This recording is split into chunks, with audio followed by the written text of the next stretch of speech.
साथियों, काफ़ी लोगों के मैसेज कमेंट्स आ रहे थे कि जो अखबार के अंदर आज ये कटिंग आई है कि अब मंत्रालय कर्मचारी निकाय आयुक्त पे ईओ नहीं बनेंगे, कई सारे ईओ के पद खाली हो जाएंगे। तो ये इसके आदेश के मायने क्या है? ये आदेश दिया गया है राज्य सरकार द्वारा, स्वास्थ्य शासन विभाग द्वारा, जिसके निदेशक संयुक्त सचिव हैं सुरेश कुमार ओला जी। इन्होंने क्या एक ऑर्डर निकाल के ये चीज़ बताई है कि जो भी नगरीय निकाय में जो एक्स्ट्रा जो चार्ज दिया हुआ था उनको सबको प्रत्याहरित कर लिया गया, उस एक्स्ट्रा चार्ज को। तो सारे जो नगर निकायों के पद थे वो खाली हो चुके हैं। तो इस मामले में जो है जानकारी मांग रहे थे काफ़ी स्टूडेंट्स, क्या नई भर्ती आने वाली है, राज्य सरकार के आदेश के मायने क्या है, वास्तव में नई भर्ती आएगी, और इस वाली जो अभी वर्तमान में भर्ती चल रही है 2023 वाली, उसके क्या मायने हैं, उन सारी बातों पे हम चर्चा करने वाले हैं।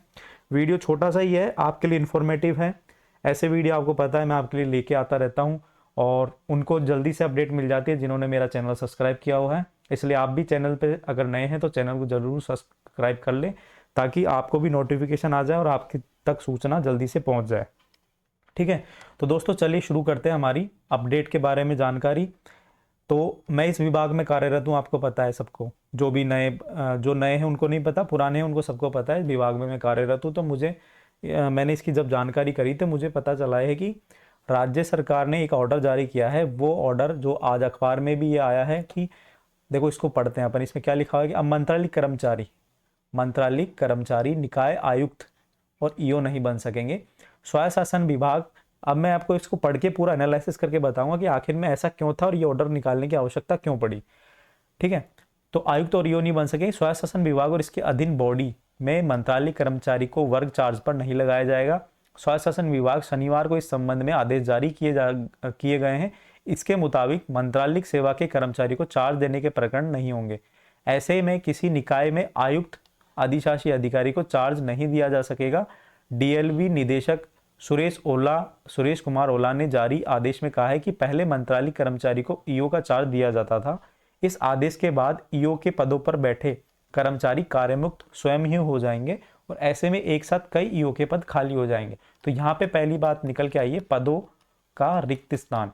तो जब पद ही रिक्त हो जाएंगे तो क्या भर्ती आएगी, पहली चीज यहाँ पर, है ना। तो इसके अंदर देखो ऑफिशियल ऑर्डर है, वो मैं आपको दिखा देता हूँ। इसमें साफ साफ लिखा है, 17 तारीख का ऑर्डर है कि राज्य के नगरीय निकायों में आयुक्त अधिशासी अधिकारी के पद का राजस्थान नगर पालिका एवं अधीनस्थ एवं मंत्रालयिक सेवा में अतिरिक्त प्रशासनिक अधिकारी, सहायक प्रशासनिक अधिकारी, राजस्व निरीक्षक, सहायक राजस्व निरीक्षक और स्वास्थ्य निरीक्षक के आदि के कार्मिकों को दिए गए कार्यभार के आदेशों को तुरंत प्रभाव से प्रत्याहरित किया जाता है। किसी भी नगरीय निकाय में भविष्य में किसी भी स्तर से इस स्तर के कार्मिकों का आयुक्त अधिशासी अधिकारी के पद पर अतिरिक्त कार्यभार नहीं दिया जाएगा। इसका मतलब क्या है कि अभी आप ही पूछोगे अतिरिक्त प्रशासनिक अधिकारी, सहायक प्रशासनिक अधिकारी क्या होते हैं। तो मैं आपको बताऊं, जब एलडीसी प्रमोट होता है यूडीसी पे, है ना, मतलब जूनियर असिस्टेंट सीनियर असिस्टेंट पे प्रमोट होता है, उसके बाद एओ डबल एओ होता है, मतलब असिस्टेंट एडमिनिस्ट्रेटिव ऑफिसर।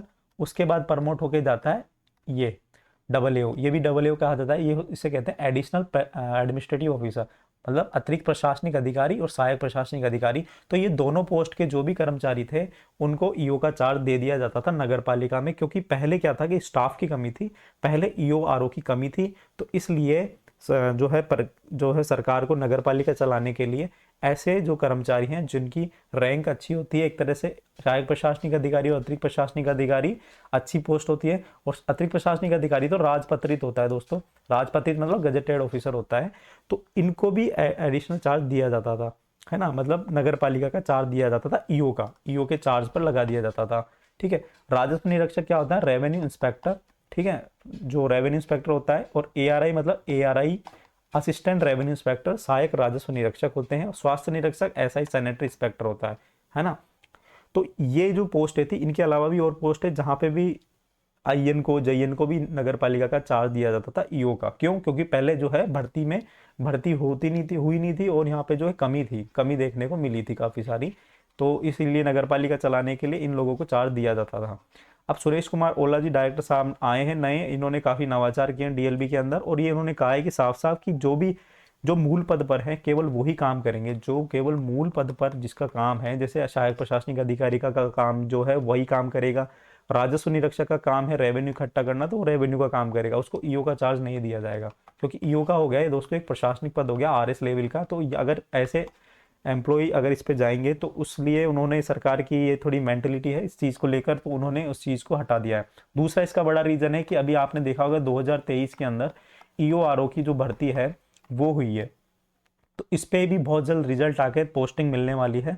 हालांकि ये भर्ती को रद्द करने की जो है मांग काफ़ी चल रही है, तो इसके लिए हाईकोर्ट में रिट भी लगी हुई है, सरकार को भी ज्ञापन दिए हैं, लेकिन अभी वर्तमान में कुछ भी एक्शन लिया नहीं गया है। तो ईओआरओ में लगभग 111 जो है पद मिल जाएंगे। तो अब ऐसा तो है नहीं कि सारी नगर पालिकाओं में पोस्ट खाली हो जाएगी, ठीक है।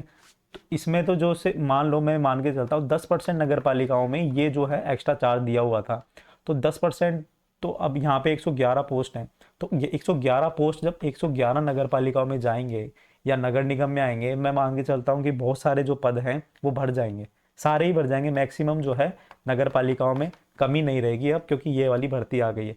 इस कारण से भी इन्होंने जो है ये जो ऑर्डर निकाला है, क्योंकि अब जो है नगर पालिका में इन लोगों को आवश्यकता नहीं होगी कि ये जो है अतिरिक्त चार्ज देकर किसी से कार्य करवाएं। इनका मुख्य उद्देश्य कि मूल पद पर जो लगा हुआ है वही काम करें, अन्य लोग काम नहीं करें। तो पहली चीज ये, अब की भर्ती आएगी या नहीं आएगी नई भर्ती, उसके बारे में चर्चा कर लेते हैं। तो दोस्तों वर्तमान में जहां तक मैंने पता किया है कि अभी कोई भी जो है भर्ती ईओआरओ की कोई प्लानिंग नहीं है, कोई भी प्लानिंग नहीं है। मैंने डिपार्टमेंट में पता किया कि अभी भी कोई भी जो है ना तो कोई फाइल चल रही है ना कुछ है, अभी तो केवल ये जो 2023 की ईओआरओ की भर्ती है इसको पोस्टिंग के लिए जरूर फाइल चलेगी, बाकी अभी नई भर्ती का ना तो रिक्वायरमेंट है और ना ही कुछ ऐसा प्रस्ताव बना के सरकार के पास भेजा गया है, ना ही डिपार्टमेंट ने इस चीज़ पर संज्ञान लिया है।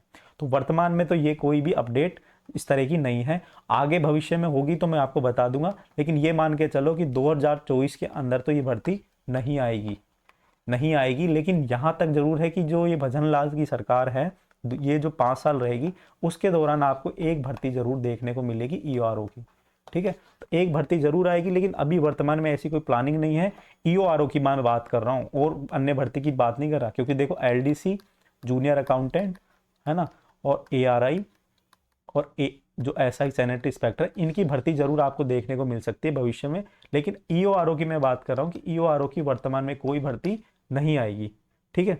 तो बात यह है, काफ़ी जो है लोग काफ़ी परेशान हो रहे थे कि आएगी नहीं आएगी, हम तैयारी करें। काफ़ी लोग तो अभी यूट्यूब चैनल देखना, कोचिंग वाले तो कोर्स भी लॉन्च करने को आ जाएंगे, लेकिन आपको भ्रमित नहीं होना है, आपको एग्जैक्ट न्यूज़ मैंने दी है।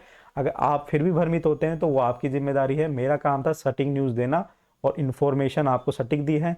अब आप चैनल को सब्सक्राइब कर लेंगे तो आपके पास आगे भी ऐसी इन्फॉर्मेशन मैं दे दूंगा, तो आपके पास नोटिफिकेशन आ जाएगा और आप जल्दी से देख सकते हैं। तो भ्रमित होने की कतई आवश्यकता नहीं है, आप केवल जो है अपने टारगेट बना लो 2024 में कि आपको तैयारी किसकी करनी है। टारगेट बना के 2024 में आप फोकस करो और आपका जो है सिलेक्शन श्योर होगा। अभी एलडीसी की भर्ती निकली हुई है, पशु परिचर की भी भर्ती निकली हुई है, कांस्टेबल की भी अभी जो है अभी आपको पता है कि एग्जाम होने वाला है। और आने वाले वैकेंसी में मैं बात करूँ, आरएस 2024 आएगी, ठीक है, और एसआई की आएगी, महिला एएसआई की आने वाली है, आरएसी में भर्ती आने वाली है कांस्टेबल की, आरआईएसएफ में भर्ती आने वाली है। तो दोस्तों, और टीचर्स की भी हम बात करें तो फर्स्ट ग्रेड, सेकंड ग्रेड है ना, उसकी भी भर्ती आने वाली है। दूसरा आपको मैं बताऊं जेडीए में भी भर्ती आने वाली है। दूसरे और हम बात करें तो स्टेनोग्राफर की, जो मैंने आपको बताई थी, स्टेनोग्राफर की भी इस महीने के अंत में जो है भर्ती आ जाएगी, है ना। तो ये बात है, और मिलते हैं फिर नेक्स्ट वीडियो में। तो प्लीज़ चैनल को जरूर सब्सक्राइब करना और वीडियो को लाइक करके दोस्तों के साथ शेयर कर देना। ऐसी इन्फॉर्मेशन आपके लिए लाता रहता हूँ, लाता रहूँगा और आपके को मोटिवेट करता रहूँगा, ठीक है। चलो मिलते हैं फिर नेक्स्ट वीडियो में, अभी के लिए इतना ही, धन्यवाद, जय हिंद।